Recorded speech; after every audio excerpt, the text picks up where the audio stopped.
À la fin, j'avais plus le droit d'y aller au niveau du travail du cheval, parce que c'était considéré, avec moi, mon stick et mon drapeau, c'était considéré comme du travail à pied, donc j'avais plus le droit d'accès, j'avais pas le droit de travailler les chevaux pendant les concours internationaux, mais je le fais toujours sur les nationaux.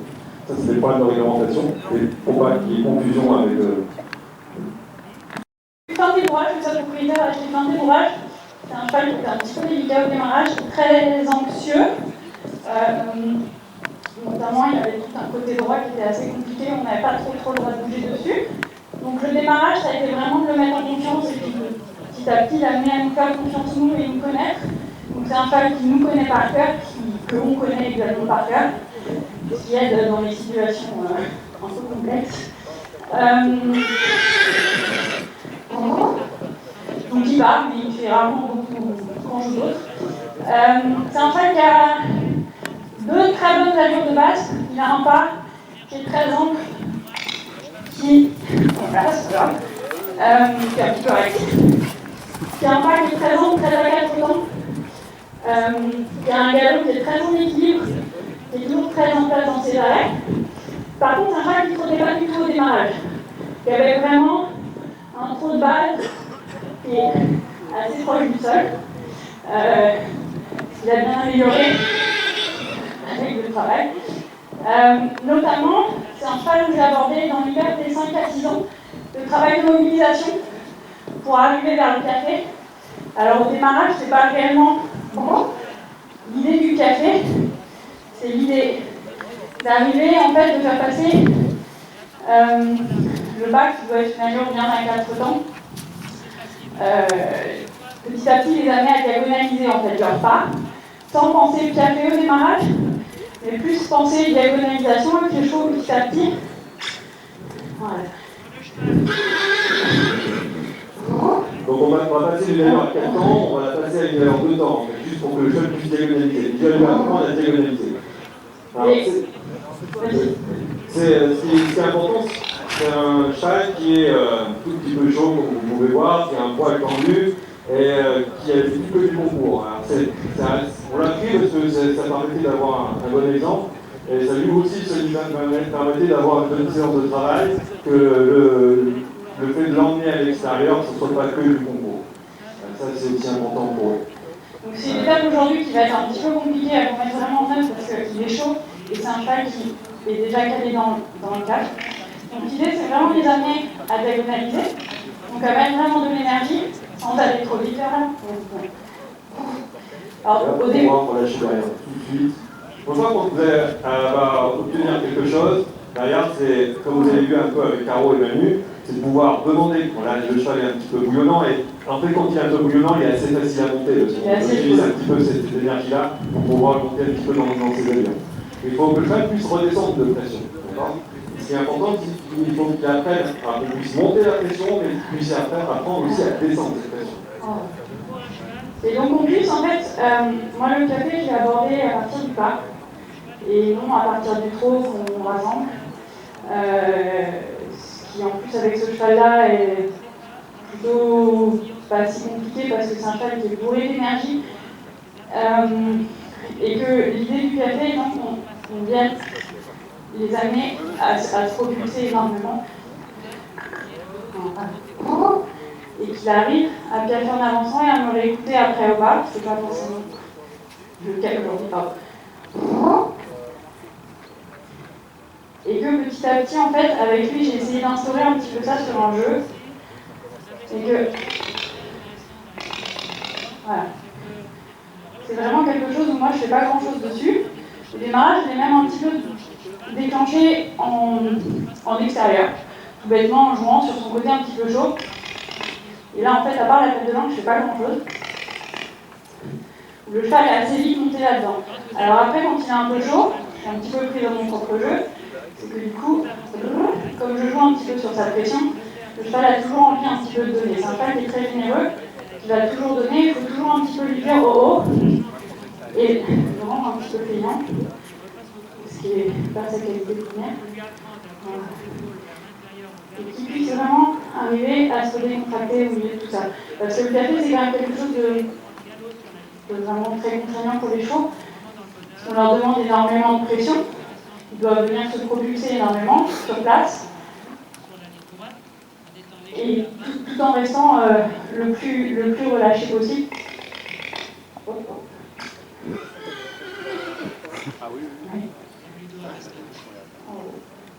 L'idée, c'est qu'après, ils puissent se repousser dans leur pas, relax. Avant toute chose, avant de penser à ce qu'on va nous demander en cours, de transition vers le passage. Voilà. Donc le travail de mobilisation, moi je l'ai attaqué dans l'hiver des 5 à 6 ans.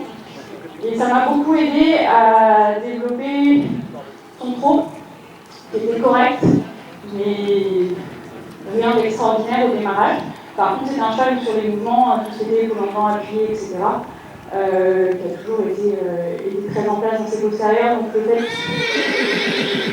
le fait qu'il n'ait pas une expression démesurée ne nous a pas handicapé réellement dans son jeune âge. Après, c'est vrai que le travail de mobilisation et le travail de café a vraiment développé ce trop. Et aujourd'hui, le cheval a donc 8 ans. Et en fait, j'ai attaqué le travail du passage réellement cet hiver. Et là, par contre, ça nous a vraiment amélioré la qualité du trot. C'est un cheval qui n'avait pas beaucoup de mouvement d'épaule, toujours très bien dans ses postérieurs, mais pas de grands mouvements d'épaule. Et le travail du passage a vraiment développé ce trot. Ce qui est important, c'est que classiquement, quelque part, on ne fait pas pareil. On demande, on va travailler le passage ou le cap à partir d'un trot. Et en fonction de vraiment les chevaux, on peut s'adapter, on trouver un petit peu les subtilités par rapport à chaque cheval, qui va lui permettre de pouvoir développer ce qu'on veut, l'emmener quelque part, soit un petit peu son idée de l'emmener quelque part, ça devient son idée après, et qu'on puisse mettre des codes là-dessus et qu'on puisse après le demander tout tranquillement. Le but après sur ce qui est compliqué sur ces niveaux-là, c'est de pouvoir toujours augmenter la pression, augmenter, demander, pour pouvoir et après obtenir entre guillemets un petit peu ces habitudes derrière, qui puissent redescendre de pression. Il faut savoir que c'est la première fois qu'il fait un petit peu ce travail-là par la maison. Donc le travail, c'est un chat qui est dressé, qui a cette année, qui est sorti sur le Saint-Georges, qui est classé sur ces Saint-Georges cette année, qui a fait ses gammes. Après ce travail-là, c'est un travail que je fais à la maison. C'est pas un travail que je fais en cours. Donc le côté pression là fait que effectivement c'est moins calé et que pour l'instant, comme j'ai un petit peu abordé ça comme un jeu pour lui, il n'est pas calé. Il n'est pas calé comme un cheval qui fait le Grand Prix régulièrement et qui répète ses gammes. Là, on est vraiment dans la phase d'apprentissage, de lui apprendre ces gammes-là. De toute façon, on ne va pas pouvoir le caler aujourd'hui, ça c'est pas possible. C'est qu'il puisse répéter tranquillement, comme sur les mois, on répète, on check, on vient chercher de temps en temps, on va voir, et à un moment, à force de répéter, que ce soit lui, il dise ok, ça veut dire ça, et on repart. Après, on peut redresser une pression. Après, on peut relâcher. Lui, dans tout ce qu'on peut demander, que ce soit un trop moyen, un passage, un café, en fait, ce que lui, il va.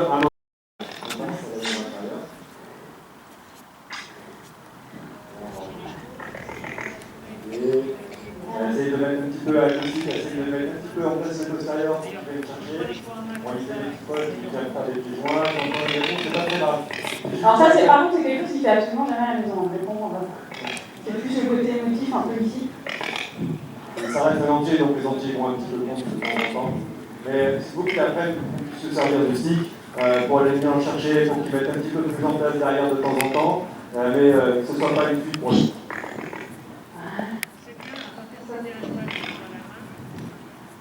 Pas trop longtemps, même si tu n'as pas grand chose, quitte à revenir le charger un petit peu après. À venir se mettre en place. Et je fais beaucoup avec lui aussi. Désolée qu'on dit quoi. Et on relâche. Alors, la pirouette, c'est un peu comme le cap d'entro, au galop. C'est-à-dire que c'est le summum du rassemblé dans le galop.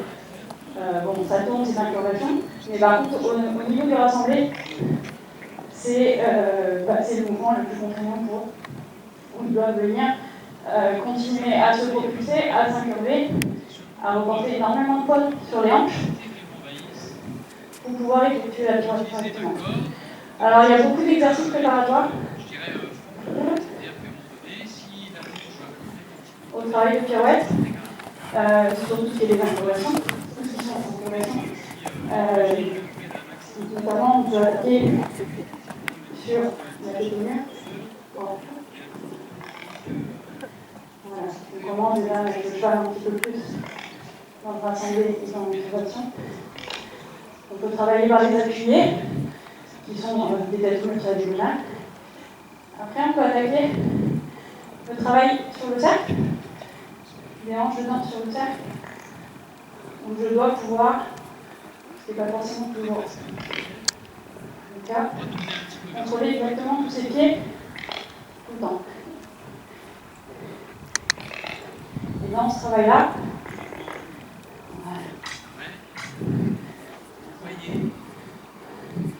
voilà, pouvoir gérer l'entrée, la sortie, et après le relâcher. Le travail de pirouette, c'est vraiment le rassemblé du galop, mais tout en gardant ce qui est un petit peu délicat, c'est d'arriver à garder la qualité du galop. Donc un galop bien à 3 temps, avec un rythme du galop qui ne se dégrade pas dans la pirouette, enfin qui ne se dégrade pas dans le travail préparatoire de la pirouette. Encore, ce n'est pas toujours le plus simple, et ce qui est un petit peu mon problème avec lui. Il accepte de remettre un petit peu de poids sur ses hanches plus. Là, il a tendance à vouloir un petit peu prendre le moins et venir un petit peu m'emmener. C'est son cheval qui va toujours fort devant. Donc de temps en temps, il nous dit que c'est quand même moi qui décide. Donc un petit peu à nouveau les détonner. Commencer à l'incurver et à reporter du poids sur les hanches.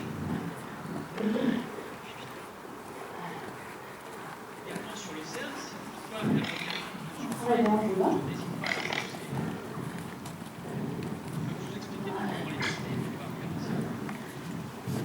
Voilà, et là, on a un chat qui continue à se propulser pour faire les mouvements. Ce qui est assez important.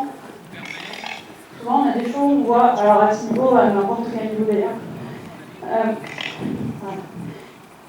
qui viennent un petit peu s'arrêter pour faire.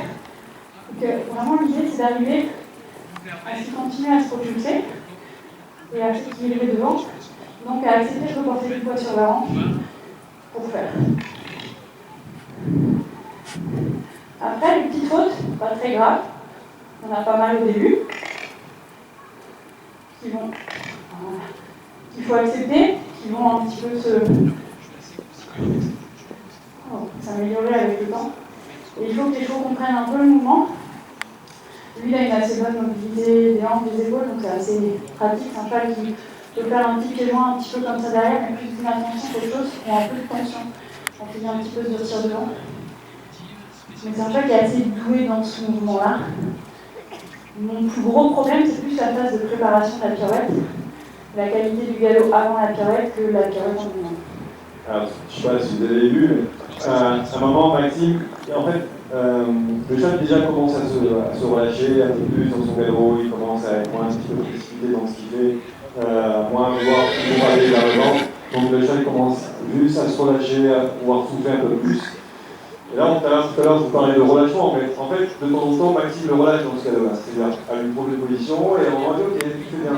Même si on ne voit pas beaucoup, de temps en temps, hop, ça lui permet de le relâcher et de dire, ok, maintenant, ce galop-là, même bien confortable. Ça va venir sur à peu près son galop de référence. Et on peut demander sur d'autres foulées, on va relâcher sur une foulée, donc ça peut aller très très vite. Le relâchement, au début, il peut être très marqué avec les jeunes chevaux, et après, il peut être très subtil par rapport à l'assiette du cavalier, par rapport au relâchement du cavalier. Et ça, c'est de l'apprentissage. Et là, c'est un petit peu l'étape d'après pour aborder réellement la pirouette où on le fait tourner réellement sur place. Enfin, donc c'est mon plus gros problème avec lui aujourd'hui. Voilà. C'est que le cheval arrive à m'attendre, m'écouter et reporter son poids sur le sein. Un cheval qui a un but devant qui n'est pas toujours le plus pratique du monde. Une petite tendance à vouloir toujours un petit peu m'emmener. Et moi, mon boulot, c'est vraiment de lui demander de continuer à se propulser, continuer à avoir de l'énergie, continuer à mettre un petit peu sous pression, sans que pour autant, ils viennent un petit peu demander. Alors au début, ils viennent un peu demander de l'aide des membres, c'est un petit peu normal. Il y a aussi des phases dans lesquelles on doit accepter que le cheval vienne mettre un petit peu de poids devant, parce que derrière, il est quand même beaucoup au départ. Il y a un moment où il doit pouvoir rester dans un galop assez rassemblé, où moi je dois pouvoir vraiment faire des remises du moins et que le cheval accepte de rester avec moi.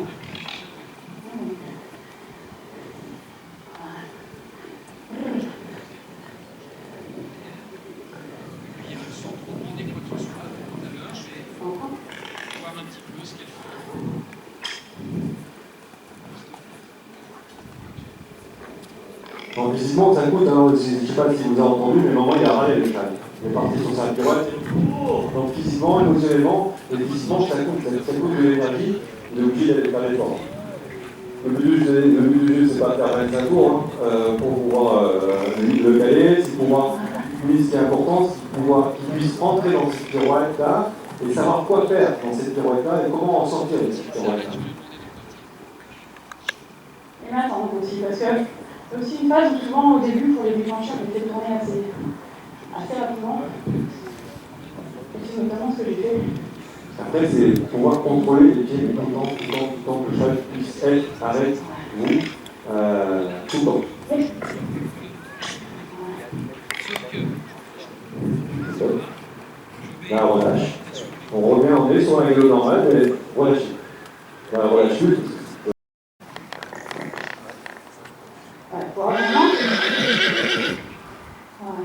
Pouvoir sortir exactement quand je veux. Fixer vraiment les lignes.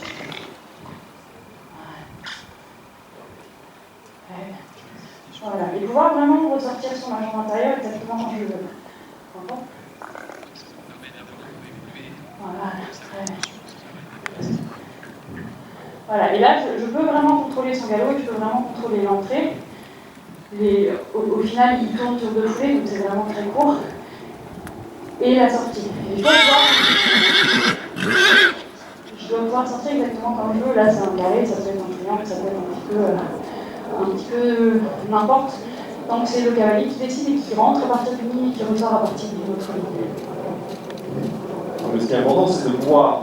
En fait, il y a plein de phases d'apprentissage, plein d'exercices qui vont aboutir à ça. On ne peut pas demain se dire tiens, demain je vais faire le carré de la guérinière, vous savez, quand on va s'amuser à faire ça avec mon cheval, ça c'est pas possible.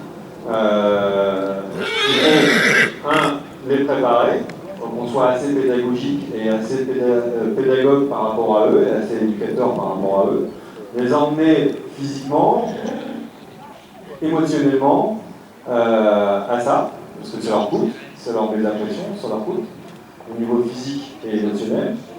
Et qu'on puisse au fur et à mesure aboutir, mettre des exercices qui se calent dans ces exercices-là et qu'on puisse obtenir de plus en plus quelque chose qui va se construire et qui un jour qui va ressembler, par exemple ici à une pirouette ou à un café ou à un passage. Ce qui reste un peu compliqué avec lui, c'est, et encore il est sage. Il reste très gentil, oui. Voilà. En épreuve, il est normal. Il est normal, dans le sens où il est très sérieux sur son carré de dressage, mais ça reste un entier, mais qui nous convient assez actuellement, qu'on gardera certainement entier, de toute façon, parce que c'est son côté un petit peu chic et un petit peu énergique qui fait qu'il est comme ça.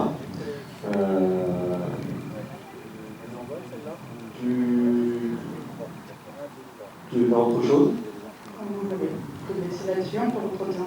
Pour retrotter un petit peu, ça va juste le rebouger un petit peu.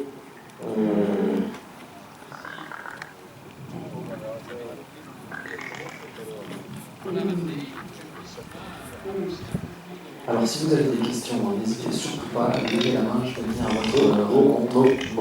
Voilà, c'est le moment. Ce sont les dernières minutes de cet atelier. Dressage, Jean-Marie, Claire, Maxime Collard, pour un plaisir de répondre à vos questions. Alors, après, vu les objectifs qu'on va mettre sur ce cheval-là, parce que c'est quand même un cheval que vous risquez de voir, et j'espère, j'en suis pratiquement sûr, sur les grosses épreuves après, soit pour les Europes ou les années. Je pense qu'on va bosser. Pour l'instant, on l'a géré comme ça, c'est un gentil cheval, donc on l'a géré comme ça dans cet objectif-là. Je pense qu'il a passé un peu plus de temps à la maison pour juste qu'il puisse descendre un peu de pression et qu'il puisse gérer. Il y a d'autres facteurs après, quand il est en concours, il est un petit peu entier, qui est un peu chiant pour nous à gérer, qui commence à être un petit peu plus chiant pour nous à gérer. Moi, je ne tâche pas forcément avec tout le temps avec eux.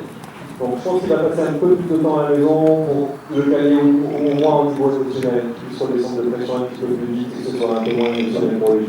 Parce qu'il n'a pas peur de quoi que ce soit aussi. Et juste pour qu'il puisse aborder ces épreuves-là avec plus de sérénité, qu'il se fasse quelque part moins mal émotionnellement et physiquement, que ce soit sur les détentes, des choses comme ça. Parce que c'est quand même un petit entier qui est un petit peu chaud au départ dans les détentes. Pour qu'ils puissent aborder les grosses épreuves un petit peu plus sereinement.